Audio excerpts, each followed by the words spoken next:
Hola everyone! Magandang araw sa inyong lahat. Andito na namang muli ang inyong one and only Mama Mia para sa panibagong kwento.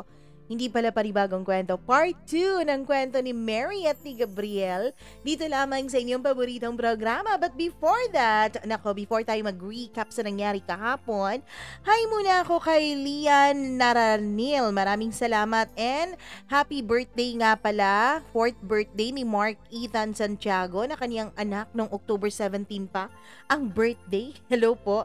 Hi naman din kay Princesita Meralies, Richel de la Rosa, maraming salamat. Jonabel Mandal, Crisaline Cabel, maraming thank you. Marichet Serviano, salamat po sa inyong pakikinig at walang sawang pagsuporta nitong ating channel. Thank you so much talaga at kayo lagi pa rin nandyan sa atin. Hi naman din kay Liza Chen, Lito Larita, Margie Flores, maraming salamat din kay Christina Sison, Marlon Valencia, Maureen Guevara. Maraming salamat sa iyo. Hi naman din kay Maricel Mina. Hello po kay Ariston Maniago, kay Jennifer Lingasa at sa lahat po ng mga nakikinig sa atin. Pasensya na kung hindi lahat ay atin pong nababati dahil atin pong nililimitahan itong ating pa-intro dito sa ating program. At sa ngayon, wag na nating patagalin dahil alam kong excited ka na. Ako, ang first part, narinig nyo ba kahapon? Kung hindi nyo po narinig, huwag tayong magre-recap, manood at makinig kayo. Ayan po ang link sa baba ng part 1 nitong kwento. Or di kaya kung di nyo mahanap, exit muna kayo dito. Hanapin nyo Mama Mia CDO and then videos. And then the video uploaded yesterday. Oo, yesterday once more. Kung hindi nyo pa rin mahanap dahil hindi kayo today nakinig, hindi kayo Wednesday nakinig, hanapin nyo October 22. Ayun, okay na? Anyways, huwag na nating patagalin. Eto na po, atin na pong simulan ang paborito niyong programa, ang Dear Mama Mia.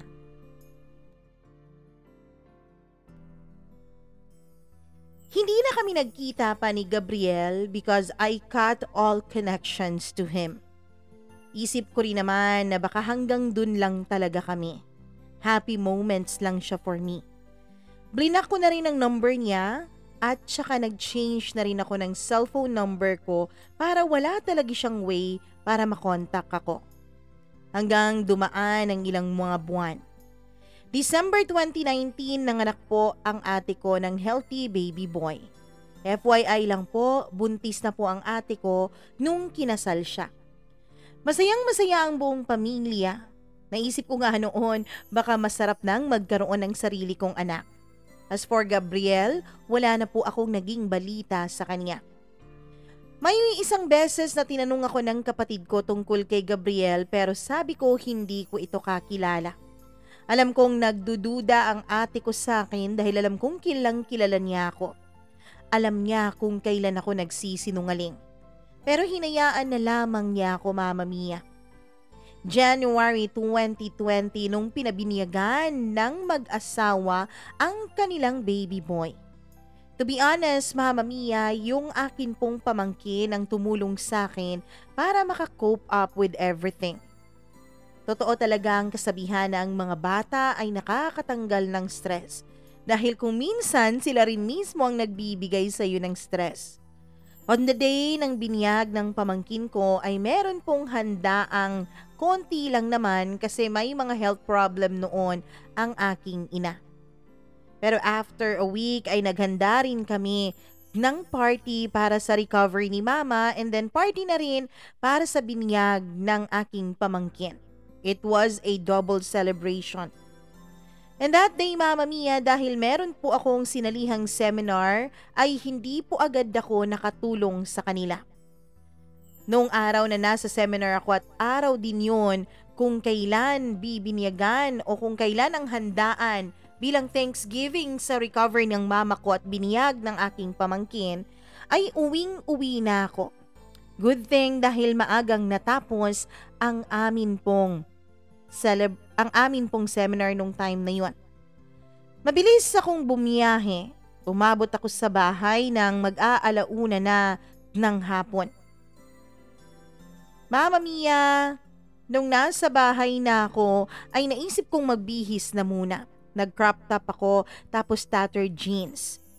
Naisip ko noon na pwede rin naman akong magpa-sexy kung paminsan-minsan para naman kahit papaano ay magkaroon ako ng mga manliligaw.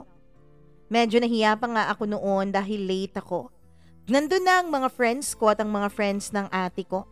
Dahil nga ang friends namin ay kakilala na rin ng aming mga magulang, ay invited po sila sa tuwing meron pong handaan sa bahay. Napakaraming bisita. Ang brother-in-law ko, dahil kasali nung mga time na yon sa mobile group, ay nandoon din.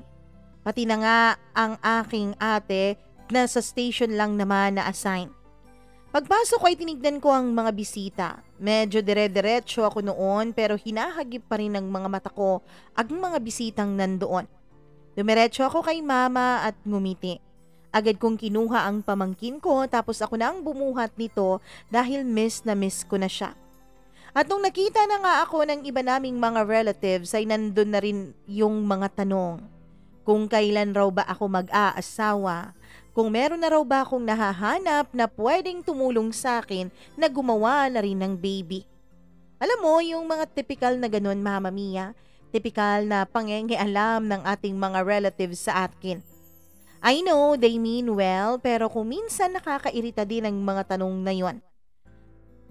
Alam mo, Iha, malapit ka nang lumagpas sa kalendaryo kaya kailangan ka nang mag-asawa. Yan ang laging sabi nila kahit nasa late 20s pa naman ako nung time na yon. Ngumiti-ngiti lamang ako. Pagkatapos ay iniwanan ko na sila at lumapit na ako sa mga kaibigan ko na grabe ang kantsaw sa akin. Bakit daw napaka-sexy ko? Bakit daw ang sexy-sexy ko wala naman daw akong pinapaseksihan? Ako naman ay ngumiti lang sa kanila hanggang sa tinawag ako ng ate ko. Bakit po? Tanong ko sa ate ko. Mama Mia, hindi ko napansin na nandun din pala bilang bisita si Gabriel nung araw na yon. Nung makita ko nga siya ay iniiwasan ko talaga ang table nila pero tinawag ako ng ate ko. Halos hindi ako mapakali noon sa sobrang kaba na aking naramdaman. Ilang buwan na kaming hindi nagkikita ni Gabriel. Kinalimutan ko na nga siya B, parang may sasabihin sa iyo si sir, sabi niya. Ako naman dahil nataranta, sabi ko, wala naman sigurong sasabihin yung boss niya sa akin dahil hindi ko naman ito kilala. Pinandilatan lamang ako ng ate ko. Ayusin mo yan, Mary ha? Mag-usap kayong dalawa ng maayos. Pagkatapos noon ay umalis na ang ate ko. Sakto namang lumapit sa akin si Gabriel kaya naiwan kami na kaming dalawa lamang. Mama Mia, tinititigan niya ako. At awkward niyang tumitig. Dahil sa awkwardness na naramdaman ko ay tumalikod ako tapos dali-dali akong umalis. Bahala siya. Wala akong pakialam sa kanya, isip ko noon. Lumapit ako sa papa ko. Hindi naman siguro ito lalapit sa papa ko dahil nahihiya din ito. Pero nagulat na lamang ako nung biglang ngumiti ang papa ko tapos nagsabing, "Thank you sa pagpunta dito sa amin, sir." Noong nilingon ko, Mama Mia, ay si Gabriel pa lang nasa likuran ko at sinundan ako. Tapos ang macho-macho pa niya sa suot niyang casual t-shirt. "Thank you, sir. Pumunta kasi ako dito dahil meron akong gustong sabihin sa inyong mag-asawa." Mama Mia, nanigas talaga ang mga tuhod ko sa sinagot ni Gabriel sa papa ko. "Ano yun, sir? Anong sasabihin niyo?" "Abi, tawagin mo nga yung mama mo, sabihin mong pumunta dito dahil may sasabihin sa amin si Sir Gabriel." Patay na talaga. Baka magsumbong ito, tapos baka mapagalitan ako. Mama Mia, nung tinitignan ko si Gabriel ay kulang na lang ay tumawa ito. Maharabang tinitiz ako nito, Mama Mia. Wala naman siguro akong pakialam sa pag-uusapan ninyo pa, no? Aalis muna ako dahil may tatawagan ako. Hindi ko na inantay na sumagot ang papa ko at dali-dali na akong umalis at nagpalusot. Mama Mia, nagdasal talaga ako noon na sana wag sabihin ni Gabriel sa mama at papa ko ang namagitan sa aming dalawa. Doon ako lumapit sa table ng mga kaibigan ko. Mama Mia, medyo na-stress ako noon. Ilang minutes akong hindi mapakali at tinitignan-tignan ang direksyon ni na Papa at Mama kung magbabago bang ekspresyon ng kanilang mukha. Hanggang sa pumasok na ako sa loob ng kusina dahil kukuha na ako ng pagkain. Timing naman noon na siyang pagpasok ni Gabriel galing sa sala. Yung mga hinire po ng mga magulang ko bilang taga-silbi nung araw na yon at tagapaghugas ng mga pinggan ay nataranta nung nakita nila si Gabriel. Si Gabriel naman ay dumiretso lamang sa akin. Napakagwapo at simpatiko niyang tignan. Samahan mo ako kung ayaw mong magkagulo tayo rito. Halika na. Lagi mo na lang akong iniiwasan. Alam mo, yung langhiya ka talaga, no? Ano bang sinabi mo sa mga magulang ko? Nakakapagod ka, sabi niya. Mama Mia, nung time na yon ay medyo nag-aaway na kami. Kaya dahil doon ay hinila ko na si Gabriel dahil baka machismis pa kami noong mga hinire namin bilang taga-silbi. Pumasok kami sa extra room ni na ate. Intended talaga yon para sa mga bisita. Siyempre, Mama Mia, sinigurado kong walang makakakita sa amin pagpasok namin doon. Alam mo, pwede bang tigilan mo na ako? Kinakabahan ako sa iyo, Gabriel eh. Panimula ako sa kanya nung makapasok na kami. Ano bang nangyayari sa iyo, Mary? Ang hirap-hirap mong intindihin. Bakit sinabi ko bang intindihin mo ako? Oo, hindi mo nga sinabi. Pero bakit blinak mo ko? Ano bang nangyari sa iyo? Napaka-immature mo naman, sabi niya. Pero sa pagkakasabi niya yun, Mama Mia, ay malapit na ang mga mukha namin sa isa't isa. That's why tigilan mo na ako. Pwede bang humanap ka ng ibang pagtutuunan mo ng pansin mo? Alam mo ba, Mary? Nag-antay talaga akong makabalik dito para mahawakan kita. Pero ang tigas-tigas mo. Ano ba? Bakit bigla-bigla ka na lang nagbago? Honestly, Mama Mia, medyo galit na talaga si Gabriel nung time na yon. Galit na talaga ang mga mata niya na tumitingin sa akin na akala ko nga ay sasaktan na niya ako. Akala ko nga hahawakan na niya ang dalawa kong balikat tapos yuyug-yugin niya ako, yung pareho bang sa nakikita natin sa mga movies.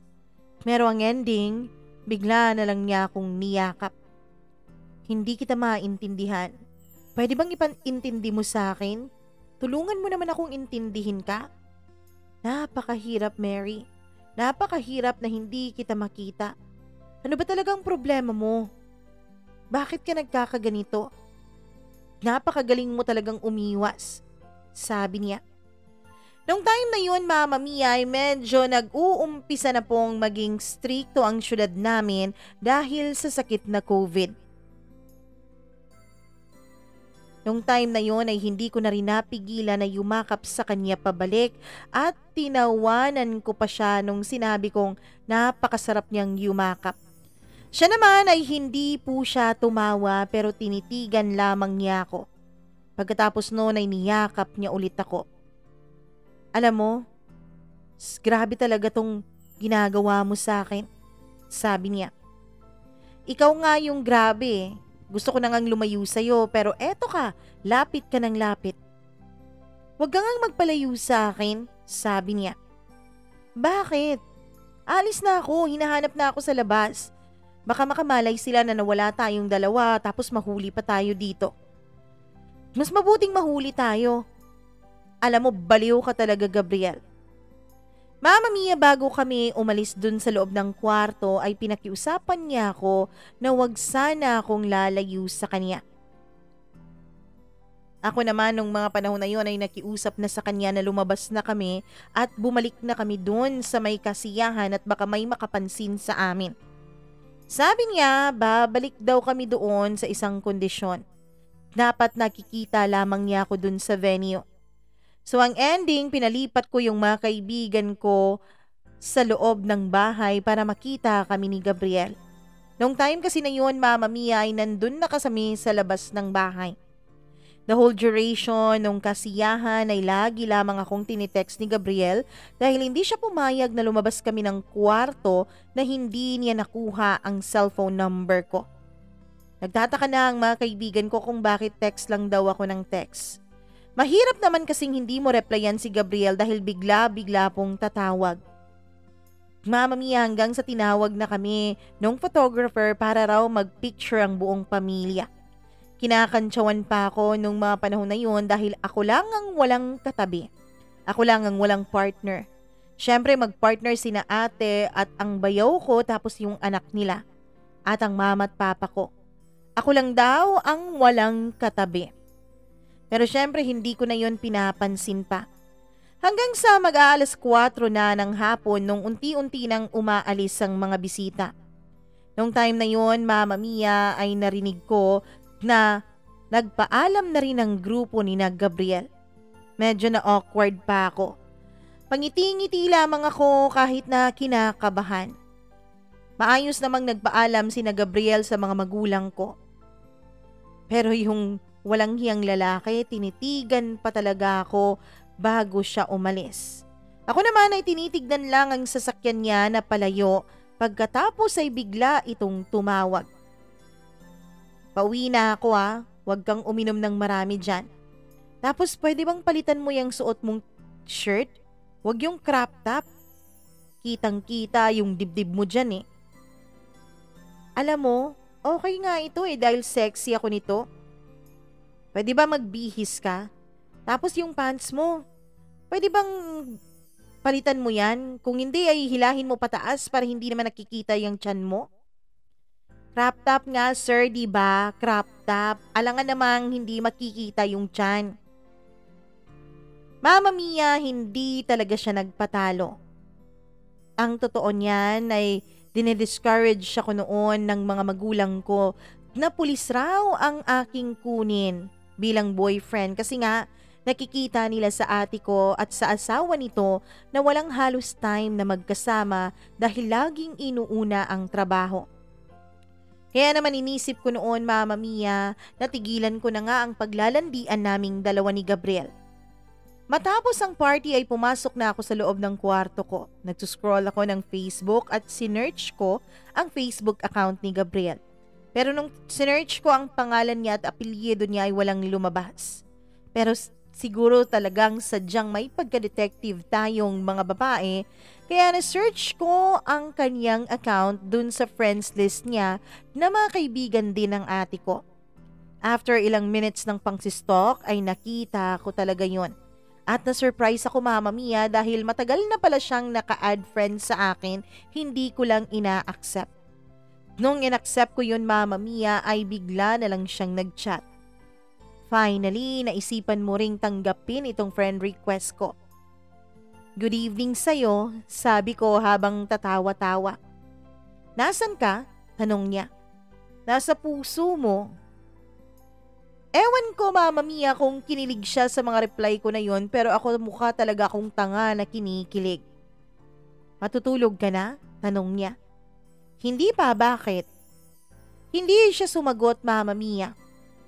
Anong gagawin mo bukas? Bagos sa iyo nang tinanong niya sa akin. Dito lang sa bahay. Bakit? Gala sana tayo. Ipagpapaalam kita sa mga magulang mo, sabi niya. Yoko nga, baka kung saan mo pa ako dalhin eh. Tapos baka mabuntis ako, naku, kawawa talaga ako. Pero seryoso ako noon, Mama Mia. Natatakot talaga ako na may mangyari ulit sa amin at baka mabuntis niya ako. Nakakatakot mangyari yon. Alam mo, Mary, hindi ko na talaga alam kung anong gagawin ko sa'yo. Hindi naman problema yon, idi wala kang gawin, sabi ko. Pagkatapos noon ay nagpaalam na siya sa akin at ang sabi niya puputulin na raw niya ang pag-chat namin dahil may gagawin pa siyang report. Pero ako itong medyo malandi, Mama Mia, ay hindi ako pumayag bagkos ay tinawagan ko pa siya at ang ending ay magka-video call pa rin kami kahit na may ginagawa siya. Boring naman talaga dahil hindi niya ako kinakausap kasi busy siya pero ang sarap-sarap niyang pagmasdan lalo na at bagay na bagay sa kanyang suot niyang uniforme. Seryoso siya habang nagtatrabaho at habang may tinitignan sa screen. Ako naman Mama Mia ay pangiti-ngiti lamang at screenshot ko siya dun sa cellphone ko. Papatayin ko na ha, may meeting kasi kami. Matulog ka na. Huwag kang magpapagabi sa pagtulog, sabi niya. Yes boss, sabi ko naman. Starting that time Mama Mia ay talagang sinundo niya ako at umalis-alis kami at gumagala. Wala na ring nangyayari sa amin, siguro nga dahil natakot rin siya sa sinabi kong baka mabuntis ako.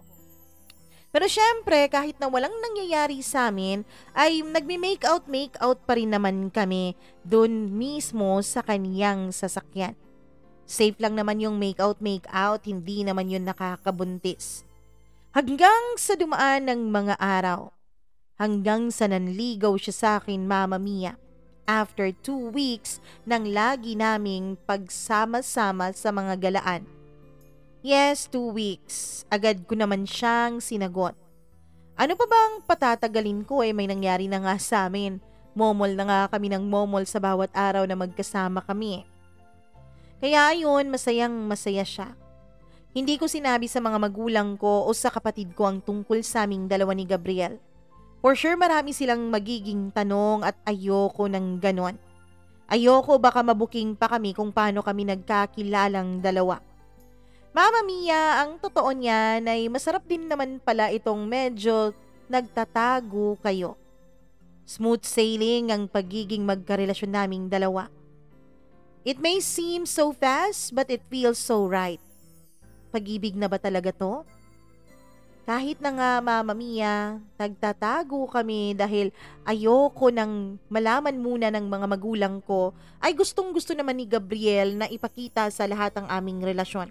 Sabi niya para daw kaming mga kriminal. Pero sabi ko ayoko pa at hindi pa ako handa na iligal siya sa mga magulang ko. Masyado pang maaga. Ang alam ng mga kaibigan ko ay kaibigan lamang kami. Tanging ang college best friend ko lamang ang nakakaalam tungkol sa aming dalawa ni Gabriel. Mama Mia, napakasarap magmahal ni Gabriel, as in all out talaga. Yung pinaparamdam niya sa'yo na ikaw lang talaga. Siya lang din naman talaga yung sa akin. Ano pa bang hahanapin ko? Baliw na lang siguro talaga ako kung maghahanap pa ako ng iba. Mama Mia, ang lagi lang naming pinag-aawayan ay ang mga babaeng nalilink sa kanya. Selosa kasi talaga ako, lalo na't mas maganda sa akin yung babae. Yung asawa nga, di ba? Naaagaw pa, may titulo na yon. Paano pa kaya yung boyfriend pa lang? Tapos, isa pa sa nakakadagdag pressure sa akin, Mama Mia, ay yung malayo siya at sa training center siya nagtatrabaho. Mabuti na lang talaga at kung minsan ay nakakauwi naman siya buwan-buwan. Pero ang pag-uwi niyang yun ay madalian lang din. Para bang uuwi lang siya para magmomol kami tapos magyakapan tapos babalik na naman sa dati. Napakahirap dahil lagi ko siyang namimiss. At alam mo naman Mama Mia, 'di ba, na ang mga men in uniform ay meron talagang mga hindi magandang reputasyon pagdating sa mga babae. That's the reality, Mama Mia. At ang masakit pa, bukod kasi sa man in uniform siya, may itsura talaga si Gabriel. Kala naman most women ay naa-attract talaga sa kanya. Kahit ilang beses pang sabihin ni Gabriel sa akin na hindi siya papatol, pero given his physical attributes, magdududa talaga ako. Mapapraning talaga ako. Maybe because sa ginawa ng ex ko sa akin. Mama Mia, matagal kami nung ex ko pero nagawa pa rin niya akong lokohin. Nakawa pa rin niya akong pagchitan at syempre ipagpalit sa iba. Yun ang lagi naming pinag-aawayan ni Gabriel. Mama Mia, ilang beses ko pong sinabi kay Gabriel na sana magpa-transfer na siya ng station. Yun bang lagi ko na siyang nakikita? Yun bang lagi ko na siyang nakakausap at nakakagdan? Alam kong napaka-passionate ni Gabriel lalo na sa trabaho niya. Kaya naman medyo natagalan na kong magsabi sa kanya tungkol dun sa request kong yun. Ewan ko ba kung bakit masyado akong na-attach sa kanya kabago-bago lang naming dalawa. Maybe because si Gabriel ang binigyan ko ng aking pagkababae. February 2019, Mama Mia, February 2020 ay malapit na talaga si COVID. Sinurprise visit ko siya nung mga panahon na yun sa training center. Nag-leave ako ng 1 linggo sa trabaho ko para lang makasama siya. My friend kasi ako noon, Mama Mia, nakasamahan niya rin sa trabaho na pinsan po ng kaibigan ko kaya naging kaibigan ko na rin. Siya ang naging kakonsyaba ko sa surprise na yon. Excited ako na kinakabahan dahil first time ko pong mag-surprise ng isang lalaki.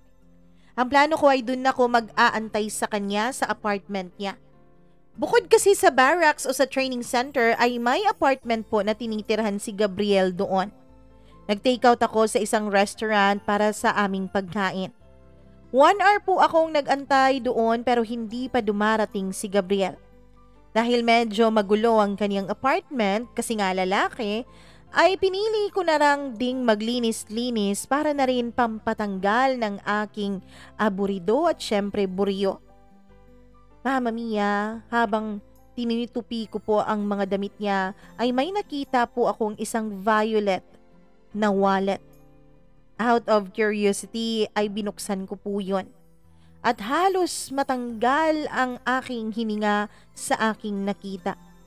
May isang picture dun sa loob ng wallet. And worst thing, Mama Mia, isang family picture. It was Gabriel together with a woman and a baby girl. Napamura ako ng paulit-ulit sa nakita ko. Ano to? Naging kabit ako? Nanira ako ng pamilya? Mama Mia, sumakit talaga ang dibdib ko nung mga panahon na yon sa sobrang galit at sa sobrang lungkot. Nanginginig ako noon na halos sirain at punitin ko na yung picture. Pero hindi ko yun ginawa. Ang totoo niyan, Mama Mia, nagulat talaga ako sa sarili ko dahil ni isang luha ay walang pumatak sa aking mga mata. Yes, nasaktan ako pero mas nangibabaw sa akin ang galit nung mga panahon na yon. Napakagrabe ng ginawa ni Gabriel sa akin. 10 times o 100 times na mas grabe ito kaysa sa ginawa ng ex ko. Dali-dali kong kinuha ang mga gamit ko at umalis sa lugar na yon. Hindi na ako nag-antay pa na umuwi si Gabriel. Iniwanan ko na lang ang kwintas na binigay niya sa akin na putol na dahil sa sobrang galit ko.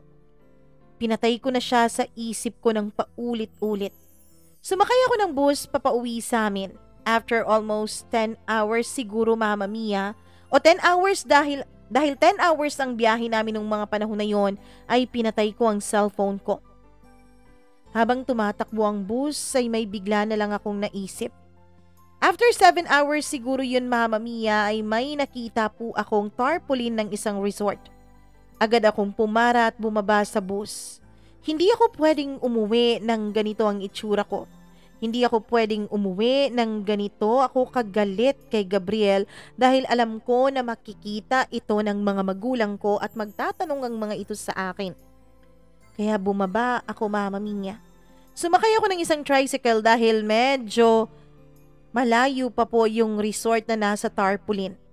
Pagkatapos dumating ako noon at nag-check-in ako. Bumili ako ng mga damit na pang beach. Bumili ako ng bikini. Hindi din naman ako nahihiyang mag-bikini, Mama Mia, dahil talaga namang confident akong klaseng tao. Kinahaponan, Mama Mia, ay medyo sumakit na ang aking balat. Dahil langoy lang ako ng langoy sa dagat pampawala ng sakit sa dibdib ko. Hindi naman ako marunong lumangoy pero dun talaga ako sa dagat nagstay. Hindi ko matanggap na ginawa akong kabit ni Gabriel. Nakakahiya. Pinalaki akong maayos ng mga magulang ko tapos naging kabit lang ako ng hindi ko alam. Ang hindi ko maintindihan noon ay hindi talaga tumutulo ang luha ko kahit na grabing sakit na ang naramdaman ko.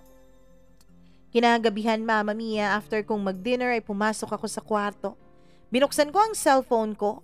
Siyempre, nakailang message ang dumating sa akin tapos missed calls notification. Ang pinaka-recent ay galing kay Gabriel. Pero I ignored him. Bahala siya sa buhay niya. Nag-text na lamang ako sa ate ko, Mama Mia, para mapanatag ang mga magulang ko. Tinext ko siya, sabi ko okay lang ako and I need time for myself.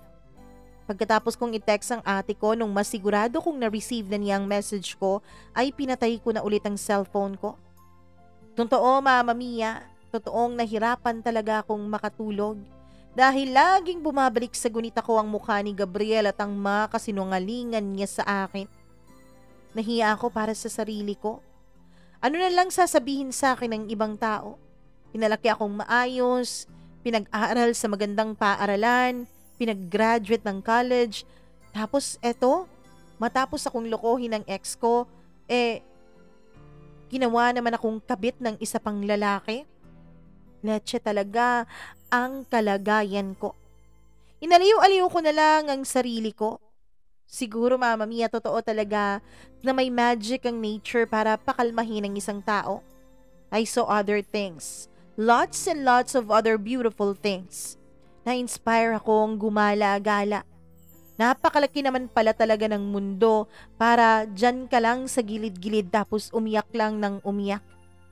In all fairness, Mama Mia, medyo kumalma naman ako temporarily. For I know, pag-uwi ko, kailangan ko na namang harapin ang katotohanan. 5 araw ako sa resort. Nung umuwi na ako, Mama Mia, ay na-realize kong ang laki pala ng naging gastos ko. Napakagastos talagang mag-move on, ano?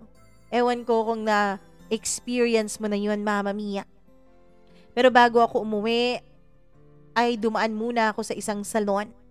Nagpaputol ako ng buhok at nagpaganda. Bahala na kung ma-issue man ako, kung kahit anumang sabihin sa akin ng ibang tao, basta at the end of the day, maganda pa rin ako. Ma-issue ka na nga, tapos haggard pa ang mukha mo.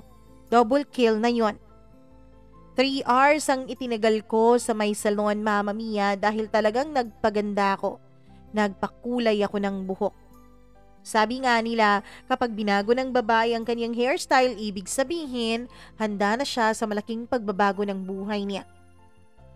Habang papalapit na ako ng papalapit sa bahay ay medyo kinakabahan ako. Natatakot ako baka nandun si Gabriel at hinahanap ako. Patay talaga ako nun. Pero wala naman palang katuturan yung kaba ko dahil wala namang Gabriel na pumunta sa bahay. Assuming lang siguro talaga ako. Inaway ako ng mama ko dahil ang tagal-tagal ko raw nawala. Mama Mia, medyo kinabahan din sila nung mga panahon na yun kasi unti-unti na ring dumadami ang COVID cases, lalo na sa aming lugar. Ako naman ay pangiti-ngiti lamang. Mahirap kung sabihin ko sa kanila ang totoo, hindi ba? Kaya syempre, sinarili ko na lamang ang mga nangyari. Alangan naman sabihin ko, makabit ako ma, sorry. 'Di ba? Di masampulan pa ako ng mag-asawang sampal. Kung hindi pa ako sosortehin, baka mapalayas pa ako sa bahay namin. Ang lagi ko na lang dinadasal noon, Mama Mia, sana talaga wala ng consequences sa ginawa kong kasalanan. Hindi ko naman alam na naging kabit ako eh. Baka ipatawag pa ako sa tulfo, baka mapasalvage pa ako nang wala sa oras. Hindi ko na blinak si Gabriel, Mama Mia, pero hindi ko na rin siya kinompronta pa. Natakot kasi ako sa magiging sagot niya sa akin. Natakot ako na baka magsinungaling siya ulit sa akin. Ang ginawa ko na lang ay unti-unti akong lumalayo sa kanya. Unti-unti kong pinapakita sa kanya na wala na akong interes para siya na rin ang mapagod. Tinawagan niya ako that night, asking kung saan ako galing. Asking kung bakit umuwi ako at kung bakit hindi ko siya pinansin. Asking kung bakit iniwanan ko ang kwintas dun sa bahay niya. Alam kong alam na niya na isusurprise ko sana siya. Pero syempre nagsinungaling ako. Sinabi ko meron akong emergency sa trabaho. Mama Mia, sinadya ko talaga na magsinungaling sa kanya kahit na alam kong malalaman din naman niya na si kasinungalingan lang yon. For sure, marami na siyang tinanong na mga tao kung bakit ako umalis. at alam na niya na nagsisinungaling ako at hindi ako umuwi sa amin. To the point, Mama Mia, na umaalis na ako kasama ng mga kaibigan ko na hindi nagpapaalam o nagsasabi man lang kay Gabriel. To the point na lagi na lang niya akong nahuhuling nagsisinungaling. Syempre magagalit siya. Mag-aaway kaming dalawa. But I don't care. Gusto kong malaman niya kung ano ang pakiramdam ng pinagsisinungalingan ka. Kung ano ang pakiramdam ng niloloko ka.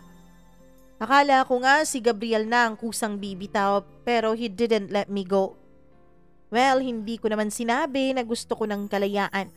Magagalit lang siya kung minsan ay hindi rin siya kukontak sa akin pero hindi pa aabot ng 24 hours ay tatawag na siya bigla. Sa totoo lang, I missed him. Sa totoo lang, medyo malungkot ako, Mama Mia, na naging ganito ang relasyon naming dalawa. Akala ko talaga si Gabriel na pero Gabriel will never be mine. Sa umpisa pa lang, hindi pala talaga siya akin dahil meron nang nagmamay-ari sa kanya. Extra lamang ako sa love story nila. Extrang kontrabida. Tuwing umaga ay nagte-text siya, nire-replyan ko tuwing gabi na. If nagtatanong siya kung bakit ang tagal kong mag-reply, lagi ko na lang sinasabi na walang signal o di kaya naman ay busy ako sa trabaho. If tatawag siya, hindi ko sasagutin. Busy sa work, yan ang lagi kong reply sa kanya. During video calls ay nagpe-pretend ako na pagod ako at ayoko siyang makausap. Na ang dami kong kailangan gawin. Ang dami-dami kong alibis para lang maiwasan siya. I know, Mama Mia, na nasisense na niya yung pagbabago ko. March 2020. Hello, community lockdown. Yun bang bigla na lang nagbago ang routine mo? Bigla na lang nagbago ang lahat sa buhay mo dahil ayon kay Kim Chiu, bawal ang lumabas. Ako naman nung mga panahon na yun, Mama Mia, ay nasa bahay lamang at halos mabaliw-baliw na ako sa sobrang pagkabagot. And because of lockdown, hindi nakakapasok si Gabriel sa syudad namin. And that's a good thing for me. Hindi na kami magkikita pang dalawa.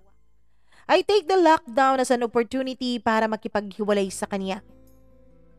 Kasi hindi siya dali-daling makalapit sa akin.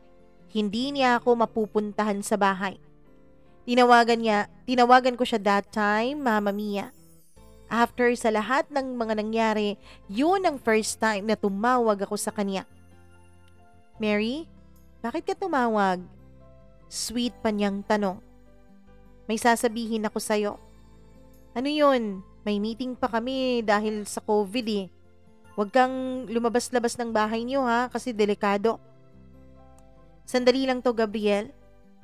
Okay, ano ba yun? Gabriel, maghiwalay na tayo. Diretso kong sabi sa kanya na natagalan siya bago makasagot.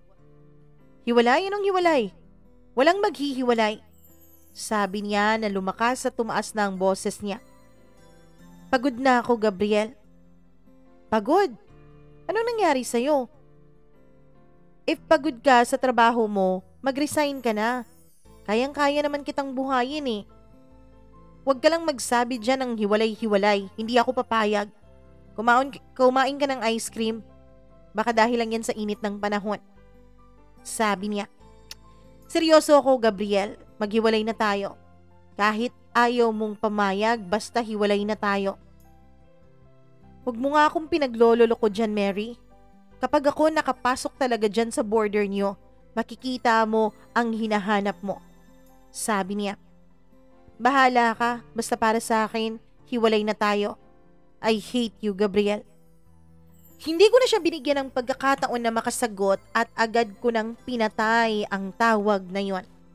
Kampante ako nung mga panahon na yon dahil alam kong hindi makakapasok si Gabriel sa loob ng border. Mama Mia, binagbawalan nga kahit na sino ang makapasok sa syudad namin. At dahil nga lockdown, dun ka na-discover si TikTok at ang iba pang mga dating apps. Tuwang-tuwa ako sa TikTok, Mama Mia, dahil ang dami-dami kong mga nakikita. Syempre may pa-dub-dub pa ako doon nung mga pa-flirt-flirt na mga audio na dinadub ko. Tawang-tawa naman ako. Meron din namang pumafollow sa akin at meron din namang nagla-like ng mga videos ko. Sa dating apps naman, Mama Mia, ay dun ako mas lalo talagang na-entertain. Naisip ko baka magkaroon na ako ng bagong boyfriend nito. Si Gabriel naman tawag ng tawag pero syempre hindi ko siya pinapansin. Hanggang sa pagkalipas ng 3 araw ay hindi na rin siya tumatawag sa akin. Aaminin kong namimiss ko siya pero syempre, Mama Mia, hinayaan ko na lang ang sarili kong matunaw lahat ng pagmamahal na meron ako sa kanya. Naging plantita ako nung mga panahon na yon. Parang naging forest tuloy ang bahay namin sa dami ng tanim na binili ko. Tapos, Mama Mia, na-addict ako noon sa mga Korean dramas. Lalo pa nung Crash Landing on You. Feel na feel ko talaga ang pagiging leading lady ko. Pero bagsak naman si Gabriel sa role ni Captain Rhee. 1 month ang lumipas. Dahil boring ako nung mga panahon na yon ay nag-volunteer ako na ako ang maging tagahatid ng ate ko sa trabaho. Hindi kasi siya marunong mag-drive tapos yung asawa niya ay hindi naman nakakauwi dahil nga hindi makakapasok sa border namin. Nag-volunteer ako para naman makalabas-labas ako. Ang daming checkpoints, Mama Mia. Dami-daming hinahanap, mga quarantine pass at kung ano-ano. Hanggang sa isang araw, nandun ako sa trabaho ng ate ko nung may bigla na lang sumipot na isang sasakyan na talaga namang inilawan pa ako ng husto. Nagulat na lamang ako na sasakyan pala ni Gabriel yon. Sa pagkataranta ko, Mama Mia, ay hindi talaga ako nakagalaw. Hindi nga ako halos makapagsalita noon at titig na titig lamang ako sa kanya. Ang utak ko ay sinasabing takbo pero hindi naman sumusunod ang mga paa ko. Nakatanga lang ako noon kay Gabriel habang tinitignan siyang papalabas ng kaniyang sasakyan. Natatakot ako noon at baka lumapit siya sa akin pero hindi naman niya ako nilapitan. Dumiretso lang siya papasok ng station. For sure nakita niya ako, Mama Mia, dahil nasa harapan lamang ako ng kaniyang sasakyan. Wala namang nagbago sa itsura ko. Syempre, oo, medyo tumaba ako ng konti kasi nga medyo nasa quarantine period tayo at kain lang ako ng kain pero for sure hindi naman nagbago ang itsura ko. Dinedma ko si Gabriel gaya ng pandidedman niya sa akin pero ang totoo, medyo nasaktan ako nung mga panahon na yon. Pero ibang-iba na si Gabriel. Parang hindi na siya si Gabriel. Baka kambal niya yun, sabi ko pa. Desperado na ako nung mga panahon na yon na iniisip ko ng kambal yun ni Gabriel para lang ma-justify ko ang hindi niya pagpansin sa akin. While nagda-drive ako pa uwi, yung ate ko naman ay chika ng chika. Sabi niya, nagpalipat raw si Gabriel sa station nila. Ang dami-dami daw kinilig na mga kasamahan nila dahil meron na silang kasamang guwapo dun sa station. Nagpakain raw si Gabriel sa kanilang lahat bilang isang welcome party. Gustong-gusto ko nang sigawan ng ate ko at sabihin wag na nga nating pag-usapan si Gabriel pero hindi ko naman magawa dahil wala naman siyang alam sa mga pinagdadaanan naming dalawa. Nakita mo ba siya kanina, B? Wala, sabi ko. Anong wala eh? Magkatabi lang yung motor mo tapos yung sasakyan niya. Alam mo, grabe talaga no? Ang bata-bata pa niya pero ang taas na ng ranggo niya. Hindi ko na pinansin ang ate ko nung mga panahon na yun, Mama Mia. Ang totoo niyan ay gustong-gusto ko nang dumating kami sa bahay para matigil na ang kasasabi niya ng Gabriel. Kinabukasan ay ako na naman ang naghatid kay ate. Nagpasalamat ako nung time na yon kasi nga may mask dahil may COVID at hindi niya nakikita ang buo kong pagmumukha. Pero wala namang nagbago kay Gabriel kahit nga nakamask pa siya nung mga panahon na yon. Gwapong-gwapo pa rin ako sa kanya. Binati siya ng ate ko. Pagkatapos ay tinawag naman niya si ate. As much as possible, dapat naka-face shield kayong dalawa ng driver ha? Para makaiwas tayo dito sa virus na to. Sabi niya. Medyo nasaktan ako nung tinawag niya akong driver, Mama Mia. Tapos mag-alcohol na rin kayo at mag-sanitizer. Huwag niyong kalimutan yan. Yes sir, may dala naman kami, sagot ng ate ko. Huwag kayong umalis-alis, lockdown pa tayo sa dapat kung saan kayo pupunta. Kung anong destinasyon nyo, dun lang talaga. Huwag na kayong umalis-alis pa. Mama Mia, natawa ako nung mga panahon na yon. Nababaliw na kaya tong taong to? Sino ba siya? Bakit pa siya nagle-lecture sa amin? Mary, sandali. May pinadala si mama. Para sa'yo daw to kasi hiningi mo raw to eh. Sabi ng isang kasamahan ni ate na isang lalaki. Ay oo nga, meron nga kaming usapan ng mama mo. Yung mama kasi niya ay naging friends ko sa isang group sa Facebook ng mga plantita. Tapos nakita kong ang ganda-ganda ng kaniyang mga bulaklak at ang sabi niya, bibigyan niya raw ako. At yun ang binigay niya Mama Mia. Nagmamadali naman ako nung mga panahon na yun. Pero sa kamamadali ko ay lagi pa rin akong pahinto-hinto sa pagdadrive kasi nga may bit-bit akong bulaklak. Hindi pa naman po pang cargo ang motor ko ng mga panahon na yun, Mama Mia. Pag-uwi ko ng bahay ay pagod na pagod ako dahil sa sobrang init sa labas. Wala na lang akong ginawa buong maghapon kundi ang tumambay na lang sa loob. Pero Mama Mia, nung mag-aalas 5 na ng hapon at binabalikan ko na ang ate ko, ay bigla na lang pong naging napaka-stricto nung checkpoint. Doon ako nakalinya sa isang hindi masyadong maraming motor o sasakyan. Natatawa ako dahil kahit na ang haba na ng linya dun sa kabila ay dun pa rin lumilinya yung ibang nakamotor lalo na nung kababaihan. Tapos nung tignan ko Mama Mia kung sino ang nag-check ay yun ay walang iba kundi si Gabriel. Mo ang macho talaga niya no? Naririnig ko pang sabi ng iba. Ako naman nung mga panahon na yon bahala siya sa buhay niya. Pero nung nasa harap na ako ng isang pulis at tinignan na niya ang quarantine pass ko at gusto na niya akong padaanin ay bigla na lang nagsalita si Gabriel. Hanapan mo ng rehistro ng motor, sabi niya. Tinignan ko siya ng masama, Mama Mia. Tapos bigla na lang siyang lumapit at ang sabi niya magpalit daw sila nung kasamahan niya sa trabaho. Iba talaga tong taong to, pinagtitripan talaga ako. Rehistro ng motor, ma'am, sabi niya. Bumaba ako para kunin ang rehistro dun sa may U-box ko. Ma'am, kailangan mo munang itabi ang motor mo. Nagulat ako sa sinabi niya Mama Mia, natatakot ako na baka mapahiya ako noon sa ibang tao. At bakit ko ipapark sa gilid yung motor ko? Ano bang kulang sa papel ko, sir? Tanong ko. Mataas yung temperature mo, ma'am. Nasa 37. Sir, normal lang naman ang 37 degrees, diba? Diba dapat, sabi ng news, 37.5? Sabi ko. Hindi, ma'am. Bumaba ka na para ma-check ka. Ako naman ay bumaba, Mama Mia, at pumunta doon sa mga babae na parang mga B-Hertz ata yun or BHW na nag-check. Buti na lang at may nakilala ako doon at naging kausap ko. Pagkatapos noon ay na-clear naman ako dahil normal naman lahat, Mama Mia, except lamang sa kabog ng dibdib ko na masyado raw mabilis. Gusto ko sanang sabihin dun sa nag-check sa akin na mabilis yon dahil sa galit ko dun sa lalaking nagpatigil sa akin. Pero hindi ko na lang pinansin. Hanggang sa nakapunta na ako dun sa station ni na ate.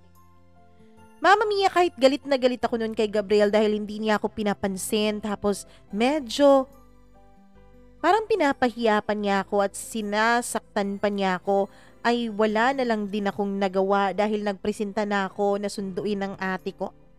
Kaya dahil wala pang pasok noon ay sinusundo ko pa rin siya. Nung nakauwi na kami ni ate at bumabiyahe na kami ay nagsalita na naman siya at puro Gabriel na naman ang topic niya. Alam mo, B, si sir, napakabait talaga niya, no? Sabi niya. Mabait? Oo, alam mo bukod sa gwapo, mabait siya kaya ang dami-daming nagkaka-crush sa kanya dun sa station. Tapos, yun pang ibang mga business establishments doon, naku, ang daming nagkakagusto sa kanya. Bakit sila magkakagusto dun sa taong may asawa na? Hindi ko napigilang magkomento. May asawa? Sino? Si Sir? Tanong ng ate ko. Sino pa bang pinag-uusapan natin? Alam mo, binatang binata yan si Sir. Akala ko nga boyfriend mo siya eh. Para kasing may gusto sa'yo si Sir, sabi ng ate ko. Mama Mia, nung time na yon ay muntik ko na talagang biglang mat-break ang motor ko. Buti na lang at napigilan ko ang sarili ko.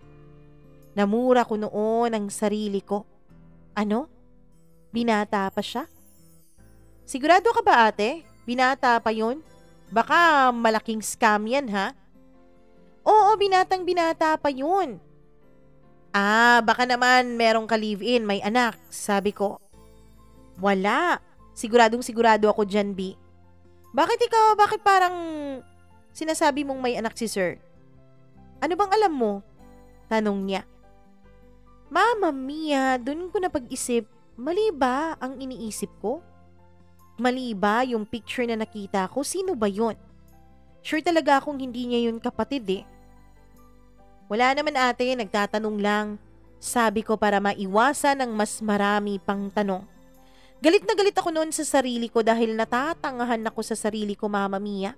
Swerte na sana ako kay Gabriel pero nagpapakatanga pa rin ako. Grabing galit ang naramdaman ko noon sa sarili ko. Ang ending dahil hiniwalayan ko na nga siya at hindi ko siya kinausap ng maayos ay hindi na ako kinokontak ni Gabriel. Ayaw na niya sa akin.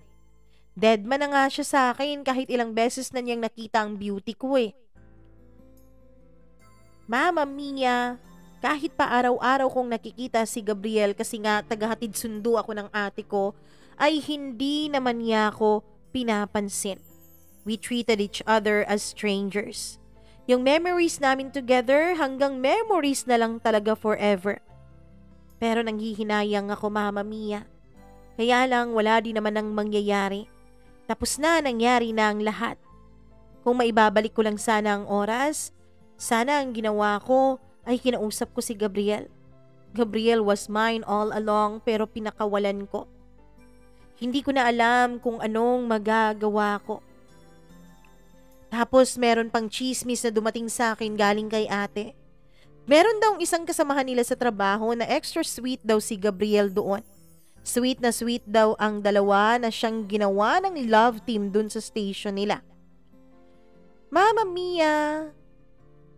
Nung makita ko nga si Gabriel kasama yung babaeng yun dun sa station ay nakita kong sweet nga sila.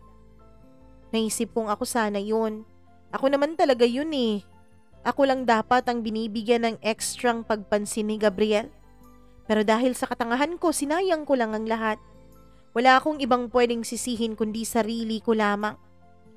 Nagtiis ako ng nagtiis kahit na araw-araw kong nakikita si Gabriel. Hindi ako nagsalita at wala akong sinabi sa ate ko, Mama Mia, dahil sa takot kong baka magtanong siya ng magtanong. Hanggang sa dumating ang month of June. In-announce dun sa amin na tatanggalin na ang checkpoint. Hindi na masyadong stricto, Mama Mia, kaya pwede nang makalabas-labas. Balik trabaho na rin ako. Pero ang panghihinayang ko ay hindi ko pa rin malilimutan. Hindi pa rin ako nakaka-move on nung mga panahon na yon. Good thing, Mama Mia, dahil may trabaho na ako ay hindi na ako tagahantid sundo ng ate ko. Hindi ko na siya araw-araw makikita. Isang araw kasi nga na-lift na po ang community quarantine sa amin ay pwede nang magliwaliw.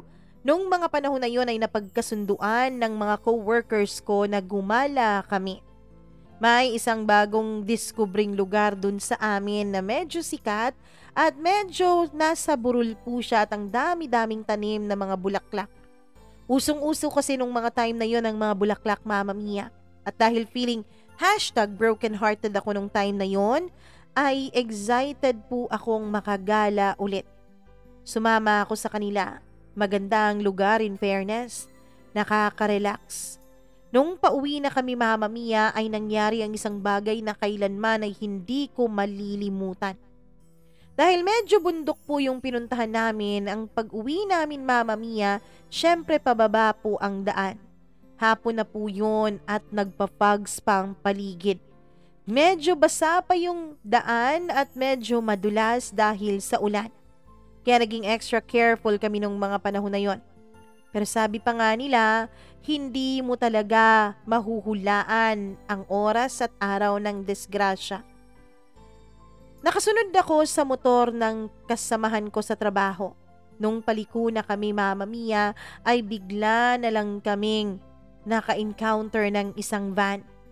Ang worst pa Mama Mia ay may nag-overtake po dun sa van na yon at nahagip ang motor ko at ang motor ng kasamahan ko. Hindi ko na alam ang mga nangyari. Ang naramdaman ko na lamang Mama Mia ay ang lakas at ang bigat ng impact. Mama Mia, gumulong-gulong ako kasama ng motor ko. Sakit, sobrang sakit. Good thing is marami pong mga bahay-bahay doong Mama Mia at natulungan agad kami. Nagulat ako sa mga pangyayari.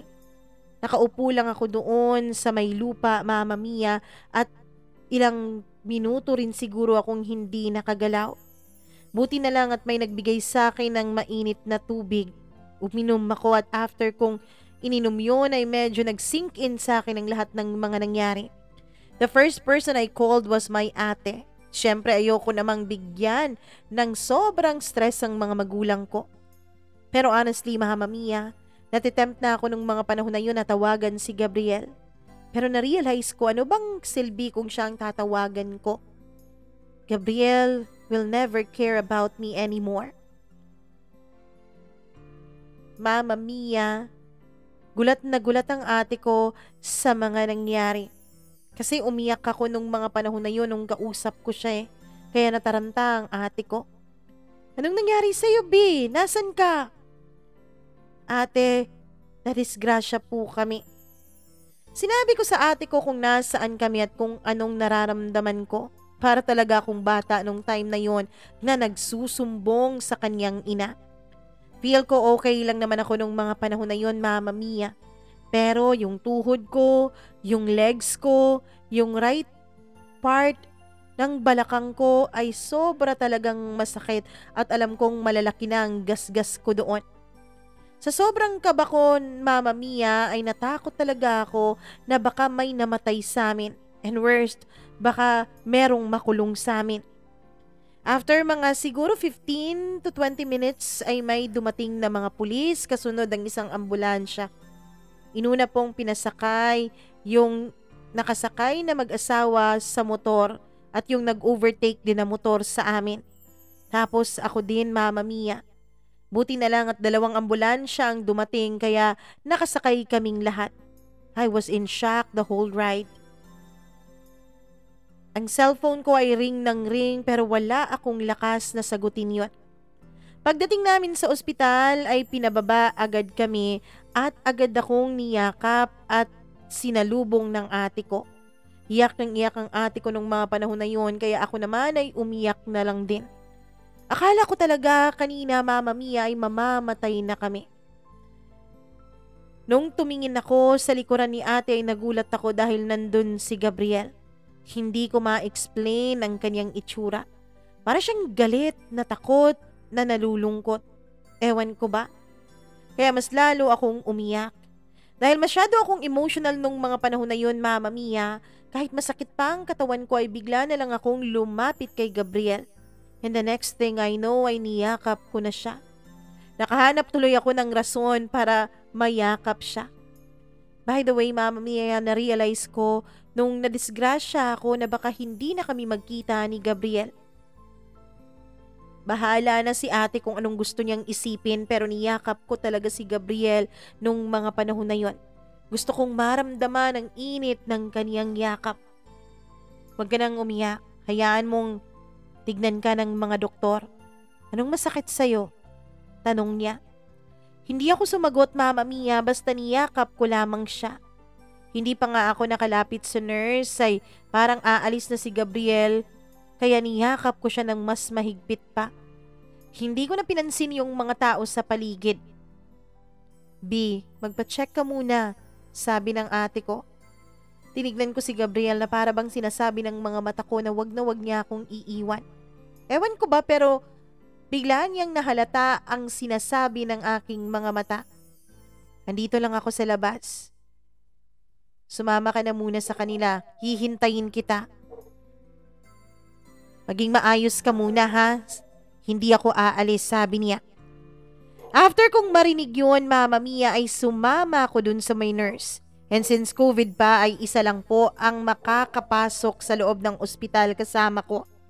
After ng ilang tests and x-rays ay nalaman namin na meron akong konting crack sa aking balikat, Mama Mia, pero good thing ay okay lang naman yon at hindi na kailangan pa ng surgery. Sabi ng doktor, Mama Mia, ay maayos lang din naman naturally ang aking balikat after a month or 2 dahil bata pa naman daw ako. Ang kailangan lang daw ay magsuot ako ng sling and every week dapat ipa-check up ko para ma-monitor niya. Yung mga gasgas ko naman sa tuhod at siko ko, yun ang mas mahapdi at mas masakit sa akin. Pwede na sana kaming umuwi nung araw din na yun pero sabi ni Gabriel ay kailangan daw muna akong magpa-admit. Ang rason niya ay dapat daw ipa-monitor ako kahit 24 hours lamang. Alam na ng mga magulang ko ang nangyari at iyak ng iyak ang mama ko. Nawa tuloy ako sa kanila at naiyak na lang din ako. Hindi na namin sila pinapunta sa ospital dahil bawal naman silang makapasok at okay na rin naman ako. Nung nag-video call na kami ay medyo naging okay at kampante na rin ang mga magulang ko. Mama Mia, hindi naman life-threatening yung nangyari sa akin, buti na lang talaga. After kong makalabas ng emergency room ay kumuha na agad kami ng private room. Mahal, masyadong mahal Mama Mia. Hindi pa siya covered ng PhilHealth kaya naisip ko noon baka maubos ang savings ko. Yun ang sinabi ko sa ate ko pero ang sabi niya ay sponsored naman daw yun ni Gabriel. Sir, pasok muna kami sa room sabi ng ate ko. Nung makapasok na kami Mama Mia ay dun na nagtanong ang ate ko. Nagdududa na raw siya sa aming dalawa. Boyfriend mo ba si sir? Tanong niya. Ate, nasan po si Gabriel ngayon? Wow, first name basis ka na lang Nandun siya sa labas. Isa lang kasi ang allowed na magbantay dito dahil sa COVID. Alam mo B, for the first time, nakita ko talagang nataranta si sir. Kulang na lang mag-order siya sa amin na kami ang re-rescue sa inyo Kaya lang, hindi naman yun parte ng jurisdiction namin. Talaga ba te? Tanong ko. Oo. Alam mo, pupunta sana yun dun sa lugar ng pinagdisgrasyahan nyo. Kaya lang, tumawag ka at sinabi mong papunta na kayo dito kaya dito na lang kami nag-antay. Hindi ko na sinagot pa ang ate ko at hindi na rin ako dumugtong pa sa mga sinasabi niya. Noong mga panahon na yun, Mama Mia, ay nalilito na rin ako. Base sa kwento ng ate ko ay may care pa rin sa akin si Gabriel. Habang busy ang ate ko sa pag-aasikaso ng mga kinakailangan ko ay tinext ko si Gabriel. Tinanong ko kung nasaan siya. Okay ka na? Yan ang sagot niya sa akin. Oo, konti. Nandito na ako sa room. Salamat pala nito dahil ikaw ang nagbayad. No worries. Mas mabuti yan dyan dahil makakagalaw ka ng maayos. Walang titingin sa'yo, pwede kang magbihis. Nasaan ka? Tanong ko. Nandito lang ako sa labas, as promise ko sa'yo kanina, hindi kita iiwanan. Ang sarap sa pakiramdam nang sinabi niyang hindi niya ako iiwanan, Mama Mia. Halika dito please, sabi ko. Okay, punta ako dyan sandali.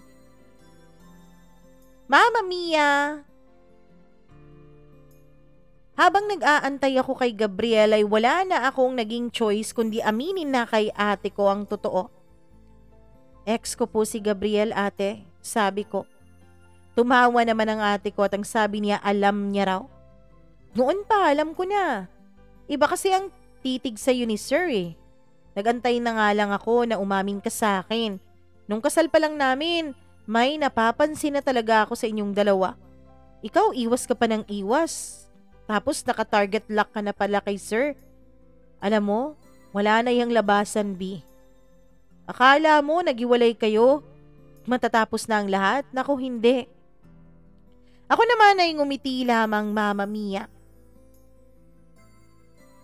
Hindi ko na lang pinatula ng mga sinasabi niya.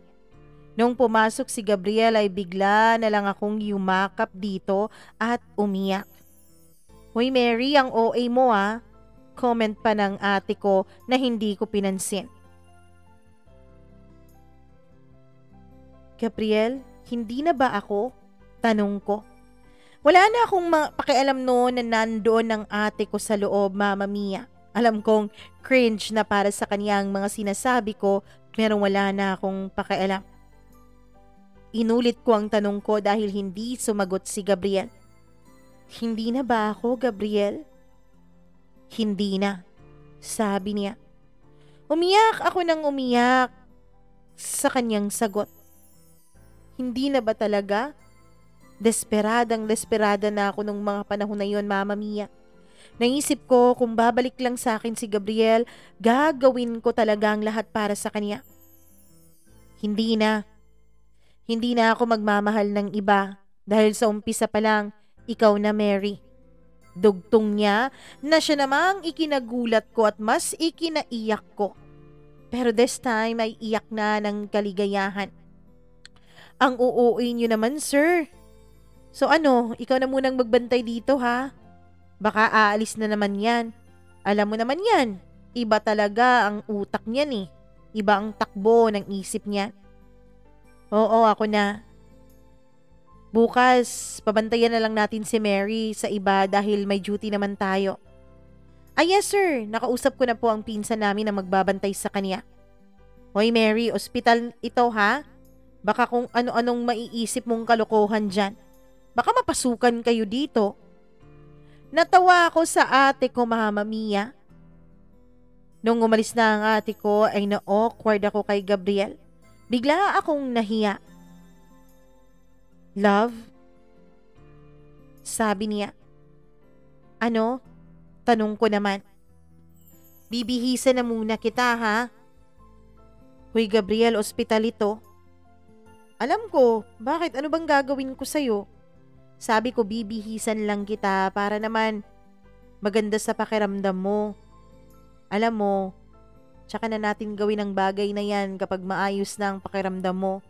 Yung masasabayan mo na lahat ng posisyon na gusto ko. Sabi na Gabriel na biglang nagpainit sa akin at namura ko pa siya.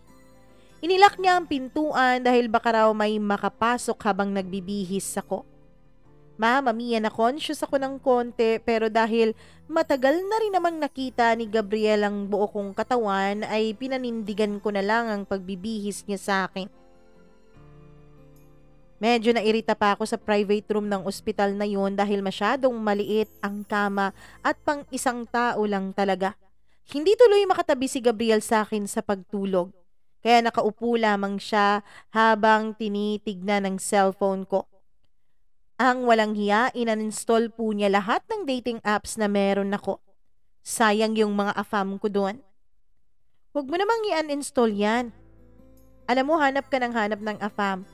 Hoy Mary, maganda ang lahi ko, sabi niya. Ano, maganda lahi mo? Kaya pala nagpaanak ka na ng iba. Sabi ko naman, Mama Mia. Bakit? Nanganak ka na ba?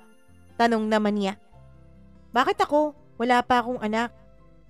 Kaya nga, hindi pa kita naanakan. So wag kang magsabi dyan na nagpaanak na ako ng iba. Para kang peking soko dyan eh. Manahimik ka nga, Gabriel. Sino ba yung nakita ko sa picture na kasama mo? Isang babae at isang bata. Huwag ka talagang magsinungaling sa akin. Baka ikaw ang mabalian ko ng buto. Yan ang naging resulta sa pagiging pakialamera mo. Tapos magagalit ka agad nang hindi ka man lang nagtatanong. Kababata ko yun, single mom. Girlfriend mo? Tanong ko. Hindi ah. Ikaw talaga naghahanap ka ng away, sabi naman niya. Sure ka bang hindi mo talaga anak yun? Yes, sure ako. Oo, gumagamit ako ng babae pero nagkukondom ako sabi naman niya. Napamura naman ako nung mga panahon na yun. Akala ko talaga napakabait niya dahil stricto siya at medyo misteryoso pero hindi naman pala siya exempted sa mga kabaliwan ng mga kalalakihan. Bakit sa akin hindi ka gumamit ng kondom? Pwede bang wag na nating pag-usapan to? Basta wag ka nang mag-walk out agad-agad FYI yung violet na wallet hindi akin yun, sabi niya. Mama Mia, hinayaan ko na lamang siya. Hinayaan ko na lamang si Gabriel na alagaan ako nung araw na yon hanggang kinabukasan. Kinabukasan ay dumating ng pinsan ko at siya nang tumulong sa akin para makadischarge ako dun sa ospital. Mama Mia, lumipas ang mga araw hanggang sa naging Sabado at walang duty ang ate ko dahil nakauwi rin ang kaniyang asawa. Medyo nagulat ang lahat dahil bigla na lang dumating si Gabriel sa bahay namin. Nagulat ang mama ko at ang papa ko kung bakit dumating si Gabriel. Pero dahil walang hiya naman tong si Gabriel, siya na mismo ang nag-introduce ng sarili niya sa mga magulang ko bilang aking boyfriend. Mabuti na lang talaga at natanggap siya ng aking mga magulang. Buong araw doon si Gabriel sa bahay. Sila ate naman ay medyo na-awkward kay Gabriel kasi nga senior nila ito sa trabaho. Bawal raw akong mag-boyfriend ng pulis pero ang ending, agad-agad naman nilang tinanggap ang boyfriend kong pulis.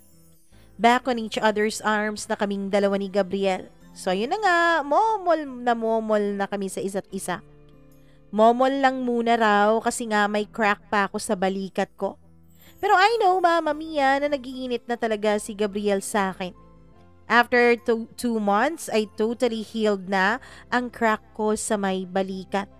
And okay na rin lahat ng mga gasgas ko sa aking katawan at peklat na lang ang mga naiiwan. Kaya nga si Gabriel, Mama Mia, ay inaya niya ako na magliwaliw kaming dalawa. Syempre, hindi lang naman liwaliw ang nangyari nung mga panahon na yon. Dahil nga na-miss namin ang isa't isa, ay ibinigay na namin sa isa't isa ang init na aming nararamdaman. Nag-check-in kami sa isang beach resort, Mama Mia. At doon paulit-ulit naming pinagsaluhan ang aming pag-iibigan. Masaya ako.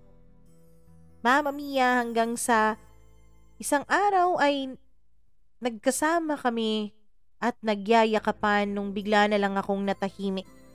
Tinanong niya ako kung anong iniisip ko. Sabi ko wala. Tapos bigla naman siya ang natahimik at ako naman ang nagtanong. Sabi naman niya, Mama Mia, ay baka mawala na naman daw akong bigla. Nababaliw ka na talaga sa akin, no? Sabi ko naman. Sabi niya hindi raw, pero mas mababaliw raw siya sa ginagawa ko. One thing I learned about Gabriel, Mama Mia, is stalker ko pala siya sa TikTok. Nagalit pa siya, Mama Mia, na para raw akong naghahanap ng boyfriend doon sa TikTok dahil sa mga ginagawa kong TikTok videos. Kahit na ang totoo ay laro-laro lang naman yun at syempre bilang libangan lang naman yun. Masaya na ako nung mga panahon na yun dahil naging masaya na rin ang lahat para sa aming dalawa ni Gabriel. Pag-uwi ko, Mama Mia, guilty as charged ako dahil kakaibang tumingin sa akin ng mga magulang ko, lalo na ang mama ko at ang ate ko. Si Papa ko naman ay chill lang habang kausap si Gabriel. Feeling close talaga silang dalawa. Alam mo, B, ang landi-landi mo, sabi naman ng ate ko. Hindi kaya, sabi ko na tumatawa. Again, smooth sailing po ang takbo ng relationship namin ni Gabriel. May away, syempre, konti, pero kapag naging okay naman ay alam mo naman ang kapalit nun, Mama Mia. Basta si Gabriel ang maging boyfriend mo, mag-e-expect ka na talaga na may exercise kayong dalawa regularly. I mean literally and sa kama na rin. There was one time, Mama Mia, na kumuha ako ng police clearance para ipasa ko sa office namin dahil kailangan raw yung ma-update. Hindi ako nagsabi kay ate o kay Gabriel na pupunta ako doon. While nandun ako, Mama Mia, ay nakikinig lamang ako sa usapan ng ibang mga pulis doon hanggang sa nadinig ko ang pangalan ni Gabriel. Grabe si Sir Gabriel, ano? Napakagwapo. Nai-inspired tuloy akong magtrabaho dahil nandyan siya. Alam mo, may girlfriend na raw yan si Sir Gabriel, sabi naman ng isa. Wala, meron daw, kapatid ni ano. Akala ko sila ni Rachel ang mag-boyfriend. Mama Mia, kumunot talaga ang noo ko nung marinig ko ang pangalan ni Rachel. Yun ang babaeng ginawang love team nila ni Gabriel dun sa kanilang station. At sa hindi po talaga inaasahang pagkakataon ay dumating yung Rachel na yon. In fairness, maganda talaga siya, tapos maganda pa ang katawan. Mama Mia, tinawag siya nung mga kasamahan niya. Hoy Rachel, kayo ba ni Sir Gabriel? Tanong nito. Ngumiti lamang si Rachel, Mama Mia. Nag-expect akong mag-deny siya dahil hindi naman talaga sila mag-boyfriend at girlfriend. Pero ang walang hiyang babae ay hindi naman nag-deny. Parang nagbigay tuloy siya ng kakaibang meaning dun sa ngiti niya. Sa galit ko, Mama Mia, ay tinext ko si Gabriel at sinabi kong nasa baba ako at kumukuha ako ng police clearance. Sakto naman, Mama Mia, na ako na ang tinawag para picturean. Feel ko talaga ang kagandahan ko nung panahon na yon. Sayang kaya mga skincare routine ko tapos maging pangit lang ako. Dahil pinatanggal ang mask, Mama Mia, para picturean ako ay tinanggal ko talaga yon. At halos mabilaukan si Rachel nung makilala niya ako. At pati na yung mga kasamahan niya dahil alam nila na kapatid ako nung sinasabi nila kanina. Pagkatapos ko magpicture ay umupo ako para antayin na ang clearance ko. At sakto naman na pagdating ni Gabriel. Yung tao talaga, hindi mo talaga maiwasan na magustuhan ng ibang mga babae dahil sa postura niya. Parang nagpapagwapo pa siya eh. Mas nagpapagwapo pa. At dahil hapon na nung mga panahon na yon at ako na ang last customer nila, Mama Mia, ay wala na akong ibang pakialam kaya agad kong niyakap si Gabriel. Sa pagkayakap ko sa kanya, yumakap din siya sa akin at tinignan ko ng masama yung Rachel. Ang sarap talagang inisin at sabihin, feeling mo ikaw ang girlfriend. Kanina ka pa, love? Tanong ni Gabriel. Bago pa eh. Okay, sige, antayin mo na lang ako hanggang 5 PM lang naman ako. Ako naman ay ngumiti lamang, Mama Mia. After kong kinuha ang police clearance ko ay hinatid ako ni Gabriel sa kanyang sasakyan. Ang dami-dami naming memories sa sasakyan na yon. Nung makita kami ng mga kasamahan niya ay kinantsawan siya. Yan na ba talaga, sir? Oo, eto na. Kaya pala hindi ka na sumasama sa amin kasi may iba ka nang pinupuntahan. Kapatid ni Sam, sabi ni Gabriel. Oo, na-recognize ko sila, Mama Mia, dahil bisita rin naman sila nung kasal ng ate ko at nung binyag ng pamangkin ko. Pinasakay na ako ni Gabriel sa sasakyan niya at sinabi niyang antayin niya ako doon. Hinalikan niya ako, Mama Mia, kahit COVID pa nung mga panahon na yon. Kahit na ang totoo ay bawal pa, pero naghalikan kami kahit na may makakita pa man sa amin. Nung lumabas na si Gabriel ay dinala na ako sa kanyang apartment at syempre, dahil hindi pa pwedeng mag-dine-in nung mga panahon na yon sa mga restaurant ay nag-take out muna kami. And pagkatapos naming kumain ay kami naman ang nagkainan sa ibabaw ng kama. Naisip ko noong napakaswerte ko na talaga kay Gabriel. Sana talaga kaming dalawa na ang para sa isa't isa. Sana talaga kaming dalawa na ang itinadhana.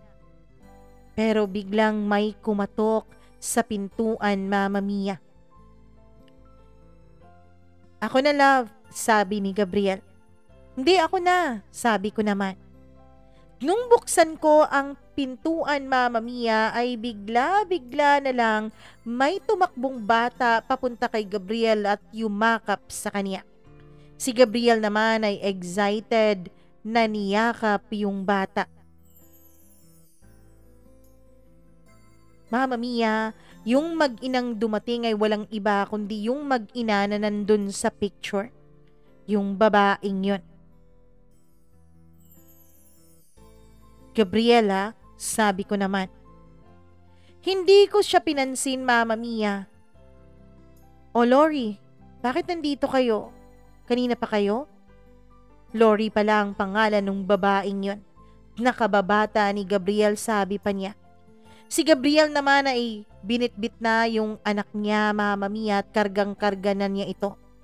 Para silang mag-asawa at magpamilya kung tignan. Gabriel, dito muna ako ha. Lumayas muna ako sa amin dahil inaaway ako ng mama ko. Iyak nung babae na biglang yumakap kay Gabriel. Nagulat ako noon, Mama Mia, at uminit talaga ang ulo ko sa aking mga nasaksihan.